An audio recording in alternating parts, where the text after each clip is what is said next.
one was, okay, you record me. This meeting, of course, is Zoom.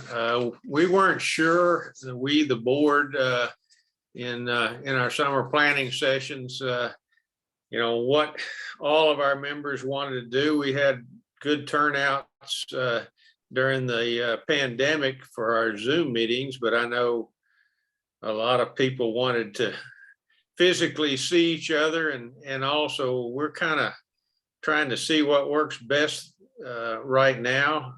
Maybe long term, we're looking at getting equipment to where we can have live meetings and then record them in Zoom or broadcast them at the, simultaneously Zoom, but we don't have that right now. I don't have much in the way of announcements, but before we get to our tonight's speaker, I'd like to just remind everybody our November meeting, the next month on the 10th, is a live meeting. It will be bird banding with Ivy Doak from Lila, Lake Louisville Environmental Learning Area. She's going to be talking about the bird banding that goes on there, what they do, how they collect the data, what they collect. And she's been birding or volunteering there since 2014 when she retired. And then last year, she finally got her master permit to allow her to do the banding, and she teaches others how to band. If you've, I know some of you've probably been to some bird banding sessions. I had the pleasure of in Southeast Arizona. Margaret and I went to a hummingbird banding session. That was really neat to watch. How they handle these little birds and all the data they collected. And then I got to hold one in my hand. They feed them, and when they get through, and put them in your hand until they take off. And one of mine was just happy sitting there looking around. So I got to hold it for a while. Anyway, bird banding is fun. And that will be next month.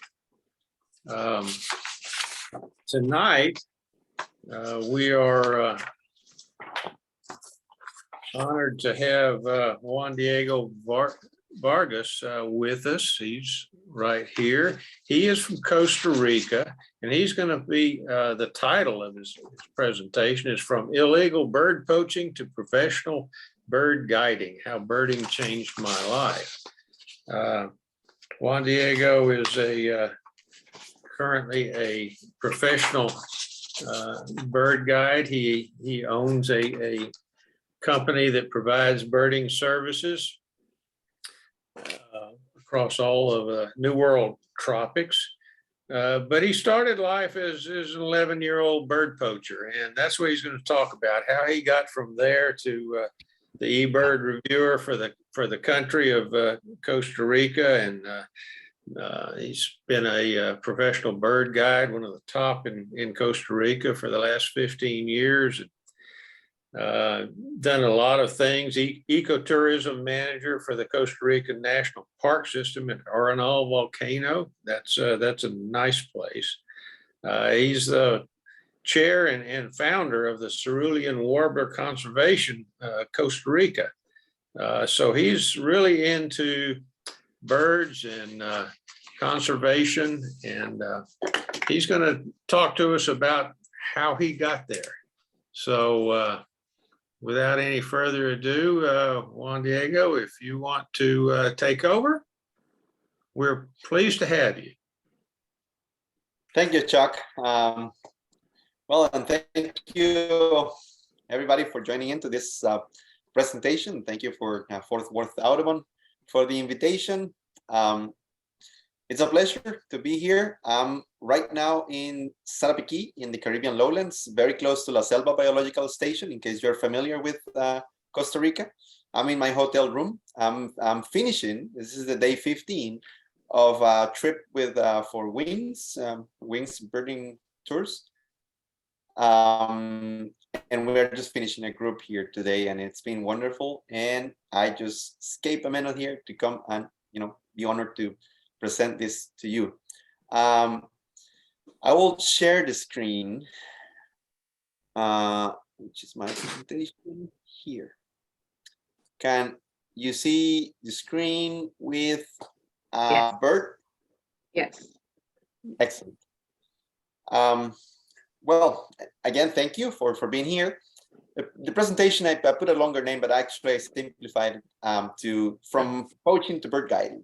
So that's basically what it's my life and how birding changed my life. And it's because sometimes we are not very aware of what we have, and we take the things we have for granted. And certainly, the privilege of being bird watchers is not for everybody. It's a hobby that it doesn't exist in many places where I live. I mean, where I grew up, and I will just tell you a little bit of the story of my life here as a Costa Rican bird watcher and how everything started. The first thing, as the bird in the picture there, I don't know if you're familiar with tropical birds, but that bird there is a yellow-faced grass squid, small seed eater type that lives in the open grasslands of Costa Rica, and it's probably the bird I owe the most apologies. I've shot this bird down when I was a kid hundreds of times, and it's all with as a kid. I grew up in a very non-developed area, and we played with clay pellets and blow guns, and we shoot this bird, like so many times I lost count, and I don't feel proud of that. I feel very bad about it, but I will tell you a little bit of the story of what is behind that and in the presentation. Again, my name is Juan Vargas, and I work for Life for Nature Tours. First, I want to introduce you to this in a timeline. The idea of this presentation came to me a couple of months ago. I got a call from a friend, a very good friend I've guided many times. He's from Australia. He's in the picture there. So he called me and said, like, man, Juan Diego, I want to travel to Costa Rica. I just divorced from my wife, and the divorce process, the separation process, cost me about $5 million. He's a very wealthy man, and he's about over 80 years old, and tell me like, no, I just want to go and find these rare birds, take good photographs, and just do it for fun. And as we traveled together, that picture I took it in La Selva Biological Station, curiously, where I was birding today. And then we start having this conversation, like why he does all this and all of that. And he said, like, well, the point here is how much money do I want to, die with? Like how much money do I want to have when I die? And I started that question, kind of like question, make a click in my head. And I was thinking like, yeah, like how much money do you want to have when you die? Like all of you, I mean, all of us. And then if your family have everything, if your kids have everything, like how much? And the answer, I mean, and I think probably in your mind is happening the same right now. It's none. I mean, I don't need to die with money, like with a whole bunch of money here next to me. I mean, no. Well, of course, in my particular case, I was thinking like I'm ready to die because I don't have money. But but in his case, it's different. And he was it's an interesting point, like you sometimes don't think about it. And he started like traveling the world with that motivation and looking for birds. This is the bird he was shooting at that precise moment. Is praying for the tinamou, but that's a great tinamou. That's the exact picture he took in this moment. A bird that lives in the understory. And as we were, traveling and talking about these things of life and motivations to life, I was thinking about my own life, like how everything started, and that is me when I was a kid. I'm the one in the right, with the stripes, and I grew up in a very I grew up in a very rural and non-developed area of Costa Rica. And you know, I'm the youngest of a family of four, four men. And my dad passed away when I was in kindergarten, when I was very young. So my mom has no education at all. So of course, I'm in a very poor area of Costa Rica. I grew up basically on my own, walking the pastures, walking the forest. And yeah, having not much to do, my only the parental influence was my uncle. I was a poacher, a bird poacher, and then he basically needed someone to help him bring stuff, birds from the forest, to put them in cages and sell them in San Jose as cage birds. And we were living in this particular area. This is an actual picture of an aerial picture of my house. My house, those little white spots you see in the lower right corner of the picture, one of those is my house right now, or the house of my mom, where I grew up. And all what you see up to the upper part of the picture, it's basically what it was my backyard. Oh, my internet connection is unstable. Are you still with me? Hello, can you hear me? We can still hear you. You're good. Can you hear us? It was just a little slow for a minute, but it's okay. It's okay now. Okay. Okay, It I'm sounds fine. in a hotel here. So excellent. Okay, sorry, excuse me about that. So this is basically my backyard. So I grew up going up in the mountain, climbing up the trees, having blowguns, clay pellets, and then there we go. We shoot the birds, stunning with the clay pellet, and then run and grab the bird, put it in a little cage, and take it to my uncle back at home. And we were all crazy looking after this bird particularly. This is a black-faced solitaire, and this is a songbird that makes a beautiful song. It's endemic to Costa Rica and Western Panama, and they are highly looked for as cage birds. They have beautiful songs. I wish I can play the song here, but it's very melodic. Sounds like an old gate, like an Asian gate that is being opened. Like when it's open, like this sound, like that sound is what it sounds. And it's beautiful, and people are crazy about this bird. We put it in little cages, and then we sell it locally. But as I was growing up, and every time I go up and help my uncle find these birds and bring them down, I was just thinking, like, it was boring to actually carry these cages all the way up and then put it in the trees and put it down. And I decided to some days, say to my uncle, I was just going to explore. And we go to explore with my cousins, and we just see the birds and put names on the birds. And we didn't know there were books of birds. We didn't have binoculars. We have no idea there were people doing bird watching or ornithology of any research. We thought we were actually discovering the birds. We thought we saw a bird and we just name it after the colors or after the song, and we just claim it as our bird. Early researchers. That little by little put me in touch with some expats living in Costa Rica that they were interested in the birds I was, my uncle was selling, and then they tracked me down and found me because they want to help them to find identify cerulean warblers.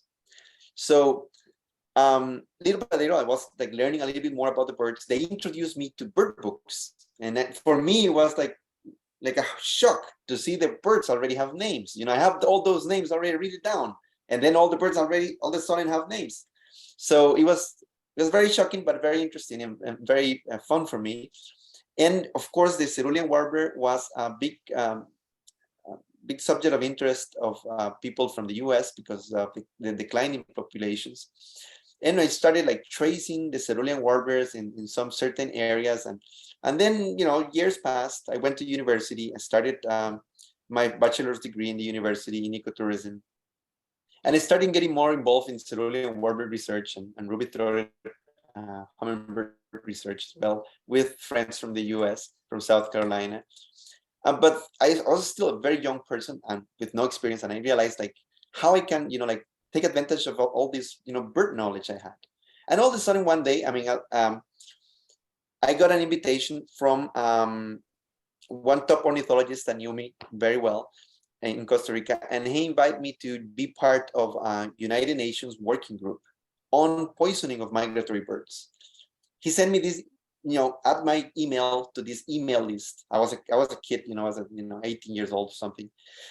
And he adds this email, and I start exchanging conversation in English with a working group from the United Nations about poisoning on migratory birds. And there was a gap of knowledge of these migratory birds in Central America and in Costa Rica. And they asked for someone that wants to participate on this as as a position, a volunteer position, and I volunteer myself.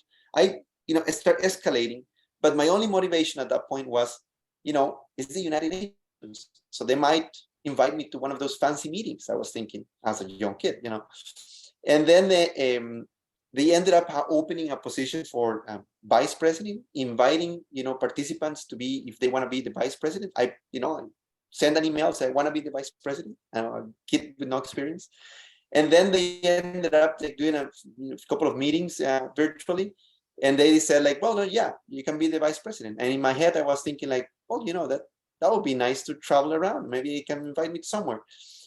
Oh, and then indeed it happened. They sent me an invitation and said well, do you want to be the vice president of this working group and attend the meeting that we will do? And I said sure. They sent me the invitation and said well, here's the meeting. You will go to Tunisia. This is where the meeting will be held. And I was thinking well, Tunisia, where's that? I mean, I've never been on a plane, never been on anything like that. And they sent me just print this letter, go to the airport and show it in the airport, and they will give you the tickets to Tunisia. So I go to my mom. I've never been in the airport, never been on a plane in my life. I was, a very rural place in Costa Rica. And then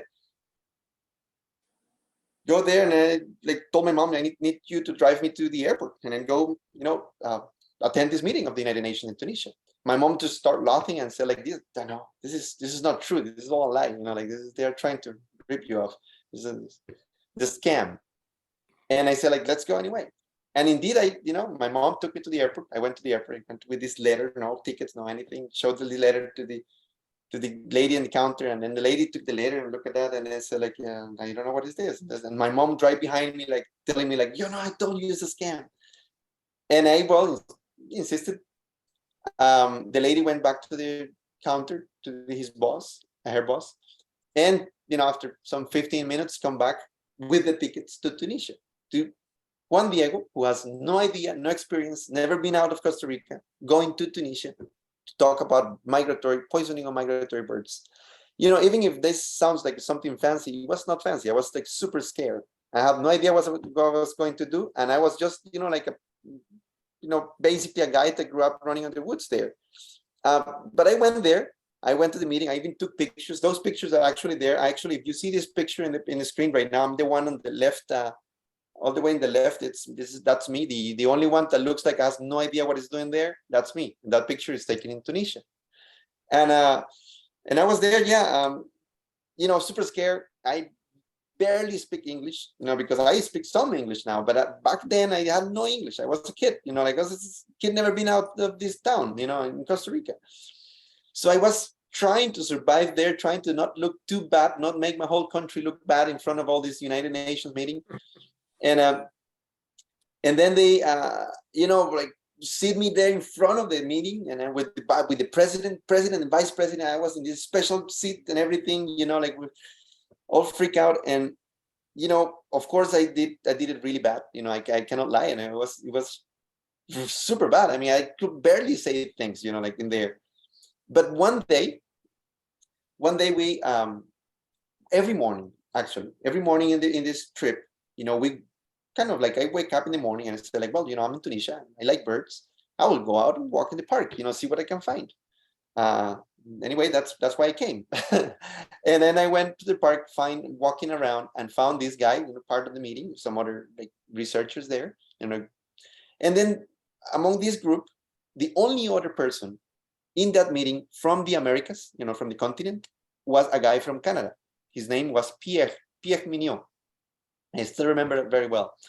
And then we went walking outside, and he said, he came to me and said like, hey, well, I'm looking for this particular bird in the picture. That's a Mosier's redstart, a bird from endemic from the Atlas, the mountains of North Africa. And then I was thinking like, well, like interesting. I've been finding rare birds, like birds in mountains by my house all of my life. So maybe I can try to find this bird.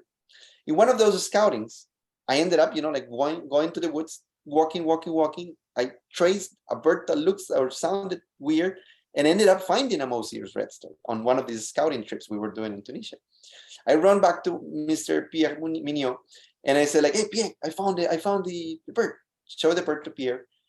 And he was so thankful for what I did for him to find this bird and this meeting. The next day, when we came to the working group again, with the United Nations, the same, image over there, I was barely able to say anything.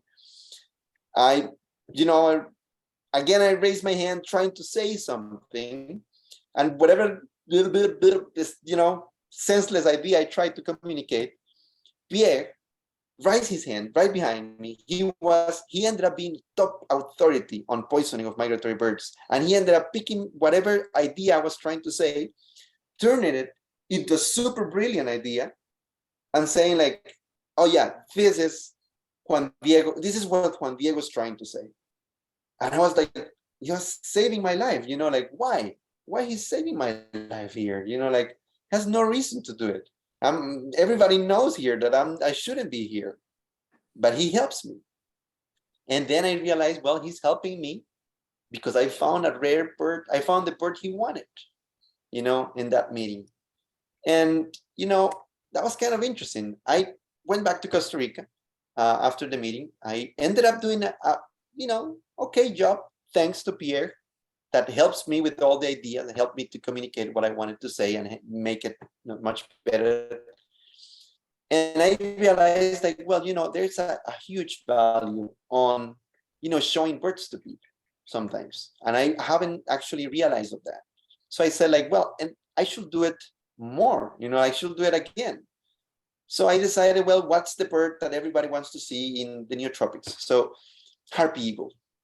So I decided to, save some money from the university, pack my backpack, and I head to Darien. That picture is taken in Eastern Panama, in the Darien. I went there. I spent 7 days camping in the Darien area, in the remote Eastern Panama, looking for, learning where are the harpy eagles? That are the coolest birds out there. And then I started like, it was tough days. I ended up eating iguana for the first time in my life. One day I was camping with indigenous people, and they were unsuccessful to hunt anything for 3 days in a row. So we were eating like boiled plantain for 3 days in a row. And even with all of that, I ended up like convincing people that, I knew where the harpy eagles were. And they ended up, a group of photographers from Asia ended up saying like, yeah, let's do it. And then we went, and of course we found 6 different nests of harpy eagle, the strongest eagle of the Americas. And I was still thinking like, well, this whole idea of birds and people connect in a stronger way that I ever imagined. The same strategy and the same birds took me to many places around the world. This is me in the Pyrenees, in France, China, multiple places, and all because of the way you need to connect birds with people. The connection is a lot stronger than I was, realizing. This is one of the ways. Probably my most important mission when I'm looking for birds, for interesting rare birds, is this particular video I have here. It's a video I took. I will play it for you. So this is a video I took. Wait for it. It's coming. That thing there, and the baby's turning, cleaning. So I realized at one point, that, birds are not only one way to connect with people, it's also one way birds connect with us. So there is also a huge value on finding those birds, showing it to people. As I show these birds to people, I also find new things, new things for science, new things for conservation. This video I took while guiding a trip, and well, actually a few days after guiding a trip, we're looking for this bird. This bird is a thicket antpitta. It's a secretive bird from very dense understories of the forest in all Central and South America. We saw the bird with a worm on its bill, and I followed the bird, chased the bird on the thickets like I did when I was a kid with the black-faced solitaires, and ended up finding this little nest in where he has 2 babies. We recorded this and ended up being the first ever recorded nest and babies of a thicket antpitta ever for science. Found it while trying to, find this bird for a group of people. And I realized, like, yeah, there is an important mission on this whole birding, industry that is also beyond making my living out of, showing birds to the people, is also showing, new things for science while I show birds to the people. And this video, fortunately, ended up in the bird book of the antpittas of the world, and it's a very important piece of a very important clip for science. And it was, thanks to this constant effort to try to find new things, trying to find rare stuff, trying to find the most interesting birds, also bring me to great connections with people and also great connections with conservation. And this is particularly important in the background where I'm living right here in Costa Rica, because remember I show you the picture of where I grew up from a satellite image. Here is the picture where I live right now from a satellite image as well. And my house, it's somewhere, I don't know if you can see it's somewhere on the lower left corner of the picture. There's some red roofs over there, and the house is somewhere in there. To the right of the picture, all what you see in there are recently established pineapple plantations. And what you see in the upper right corner, it's a little remnant of forest that is left after all the expansion of pineapple plantations in my area.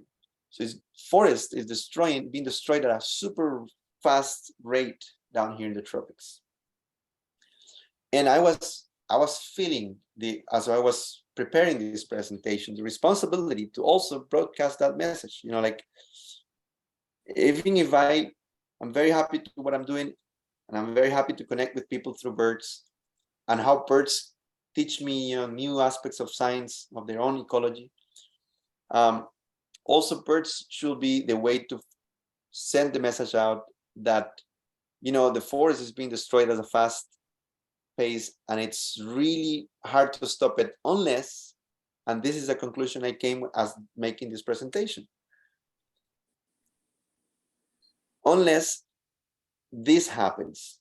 And this, because as I was thinking, like, how I can broadcast a message that actually makes a positive change in our way of protecting nature. And this is my whole idea, and I write down this one night when I was working on this presentation. Only when every hectare of native forest produces the same amount of money as every hectare of extensive monoculture, we will know we are realistically moving forward to sustainability. And this point I got it because I just think there's absolutely no way that in this picture we can save that piece of forest in the upper right corner if it's not that piece of forest produces the same amount of money of the other sections of pineapple you see right next to it. Every hectare of pineapple produces right now, because I know this because all my family works in pineapple, $5,000 each year, $5,000 per year. So if every hectare of rainforest does not produce $5,000 per year to the owner of the rainforest, it's absolutely impossible. We will save that piece of forest or any piece of forest in the neotropics. So my race right now, it's actually trying to find ways to make the forest valuable through tourism, through air, through whatever crazy idea might show up, but it requires to produce that amount of money. Otherwise, there is no way we'll save it. And yeah, that's basically the conclusion. I ended up coming after many ideas, and I was thinking like, well, yeah, I mean, how is it possible that I can get to that point after starting actually extracting nature myself? But that's it. And then I've been trying to do it. As I know, I run tours, and on our tours we have been like trying to motivate the visitors to give back to the tropics. This is a group I guided from Audubon Society, and we ended up donating for the national park. We gave this sign that you see over there of explaining the hybridization of kill-billed motmot with broad-billed motmots, and also we gave to other projects. But still, that's probably not enough, and until we can prove that every hectare of forest can produce the same amount of money of every hectare of monoculture. So this is basically what I have prepared for you. It's a short presentation. I hope you like it. I tried to do it as quick as possible to have a space for questions or for any thoughts. And there in the picture, it's me with my daughter, 10-month-old, last week. Her name is Ibis, which we in Spanish pronounce Ibis, which ended up also being the name of a bird. What a coincidence! But she's growing up in a world in where it's going to be very difficult for her to actually be able to enjoy all the nature I've been able to see, I've been able to enjoy, and I, working hard for, connect people, birds, and make that connection strong enough to preserve the rainforest that we have down here. So that's her first time on a hanging bridge here in San Francisco. I've unmuted everybody, or asked you will be able to unmute yourself and have a chance to ask a question of Juan Diego.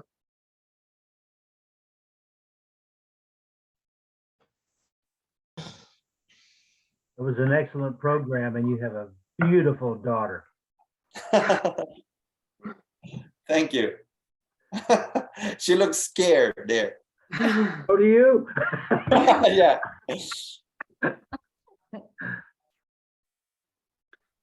So what's your favorite place to bird in Costa Rica? Favorite And place why? to bird and why? It's tough.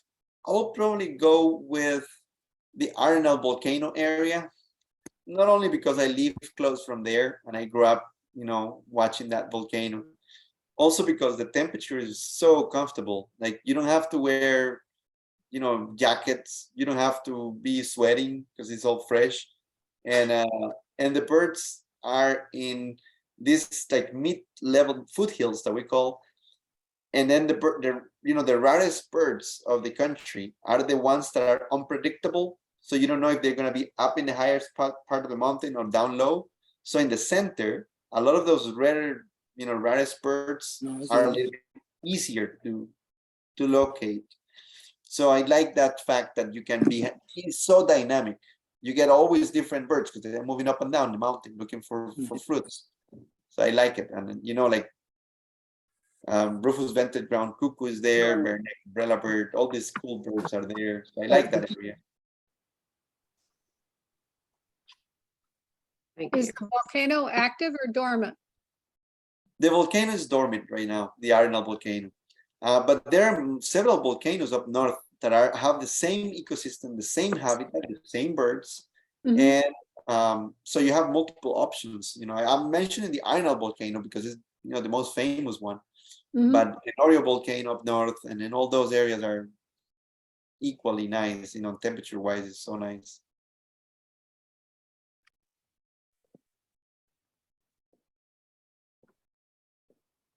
Any I other have a, questions? I have a question. Sure. As a child, you said you named birds when you went out to the forest. And then later you realized that names were already given to those birds. So were any of the names that you came up with similar to the actual names of the birds? That's a very good question. Mostly, no.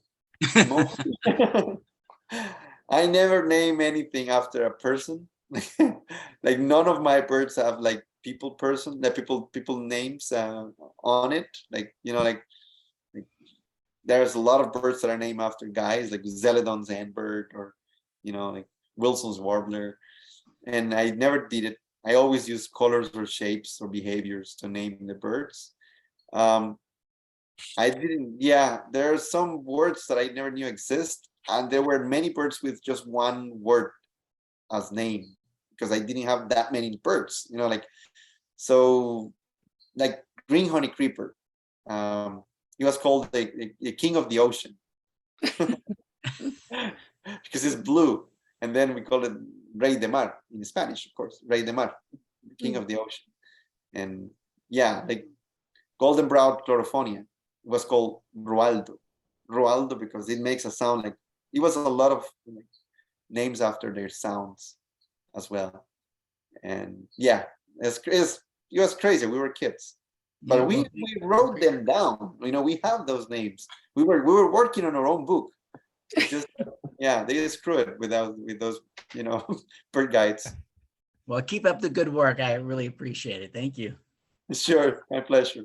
And then we have a question from Peter, wants to know when was the last time you saw an umbrella bird? that was Peter. Who's Peter? That was today, just a couple of hours ago. Peter, Peter has some insider information there. Like, yeah. Yeah, we saw 3 bareneck umbrella birds today at a place close by here. We tried. We knew they were there. I mean, I've seen them a couple of times in there, but they are very unpredictable. Like the most unpredictable birds of Costa Rica are the ones that are after fruits in big gradient and the ones that require primary forest.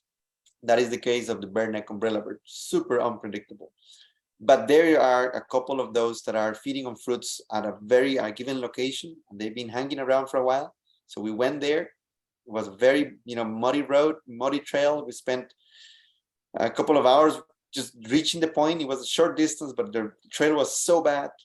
All covered with mud. We get to the spot, and then immediately, just after 15 seconds of reaching what I said is the best habitat, best place with more fruits, they found a female bareneck umbrella bird. We waited a little more, and indeed we found the male bareneck umbrella bird. So we saw male, and then we found another one, a juvenile male. So 3 umbrella birds today. That's great. I realize with COVID, things probably slowed down, but do you think have you seen that the interest in bird watching in Costa Rica has increased over the years? Are you seeing more tours? Yes. I mean, it's probably too early to tell, with this COVID.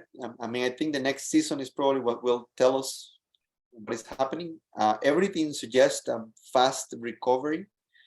Everybody's willing to travel, and vaccines are apparently working pretty efficiently. And yeah, we just noticed that apparently it's everything restoring quickly. Certainly, it was really rough times during the pandemic.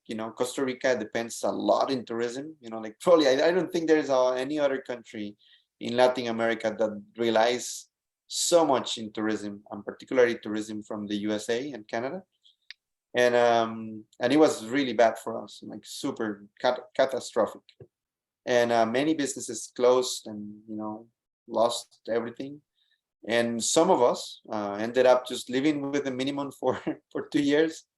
And in our case, we decided from a small agency, we decided to start doing virtual birding tours. So we started doing like sessions virtually with a cell phone connected to the scope, and then on feeders with good Wi-Fi, and then narrating what we were watching in there, and then all the birds. And it was fun, it was super cheap, and we can at least keep ourselves active and our brains busy, because that's important as well during that pandemic. And of course, keep in touch with all of you. I mean, I don't know if maybe some of you already went in those tours. I mean, we offer it through all the pandemic. We still do it. It will be great to do one for Fourth Ward Audubon one day. Like, we can connect and share the birds I have in my area. That would be great. That sounds very interesting.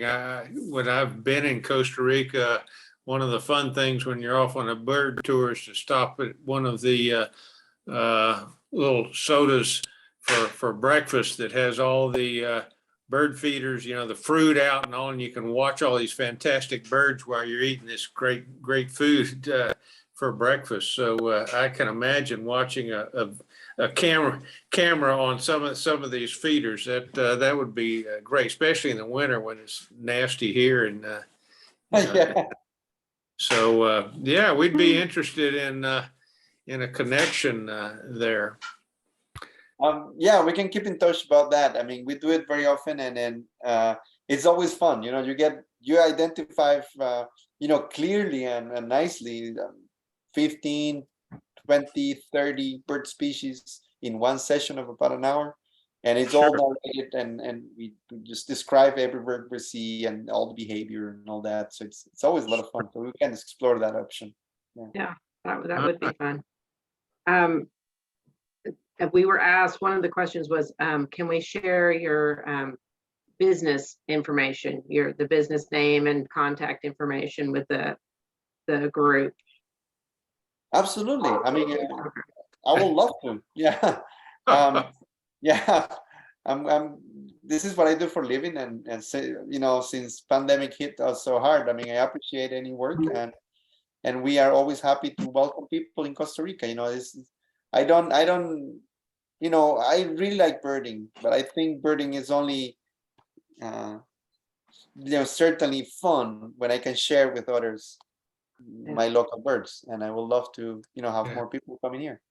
Amanda, Maybe- I already maybe we have can- his website on our calendar. If you go there, because I Googled his name and came up with all of his company information and how you can get tours and prices and things like that. It's an interesting website, Juan. It was We need to I- get Tom. We need to get Tom hooked up on there so he can make us a birding trip. oh yeah.